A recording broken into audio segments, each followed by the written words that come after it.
প্রিয় অষ্টম শ্রেণীর শিক্ষার্থীরা, এই ভিডিওতে তোমাদেরকে জীবন ও জীবিকা 3 নম্বর পৃষ্ঠার যে ছকটা আছে 1.2 সেটা দেখাবো।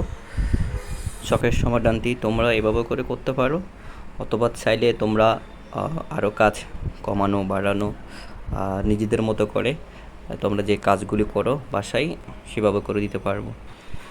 কাপড় ইস্ত্রি করে আয় 500 টাকা, টেলারিং কাজ হতে আয় 1000 টাকা, সবজি বিক্রি করে আয় 600 টাকা, বাড়ির পুরনো আসবাবপত্র মেরামত করে বিক্রয় থেকে আয় 5500 টাকা, গৃহস্থালী বর্জ্য থেকে সার তৈরি করে বিক্রয় থেকে আয়। গৃহস্থালীর যে বর্জ্যগুলো জমা হয় সেগুলো থেকে সার তৈরি করা যায়, বিশেষ করে গ্রামে গঞ্জে যারা আছে তোমরা অবশ্যই জানো। নকশি কাঁথা বিক্রয় করে আয়।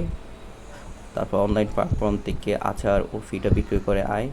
এখন করোনার পর থেকে তোমরা হয়তো দেখতে পাচ্ছ অনলাইনে বিভিন্ন ধরনের পণ্য বিক্রি করা হচ্ছে। অনেক কলেজ ইউনিভার্সিটির স্টুডেন্টরা পর্যন্ত এই অনলাইন ব্যবসার সাথে জড়িত ছিল। এখন তোমাদেরকে বইয়ের মধ্যে পড়ার ক্ষেত্রে এগুলোর ব্যাপারে তোমাদেরকে একটু সচেতন করা হচ্ছে। এরপর অনলাইনে কারো পণ্য ফুলদানি বিক্রয় করতে কে আয়। তারপর স্কুল বা মাদ্রাসায় যাতায়াতের সময় ব্যয় হ্রাস করা যায়। এরপর অপ্রয়োজনীয় জিনিস ক্রয় করা থেকে বিরত থাকা। এভাবে করে আমরা আর্থিক সহযোগিতা করতে পারি পরিবারকে।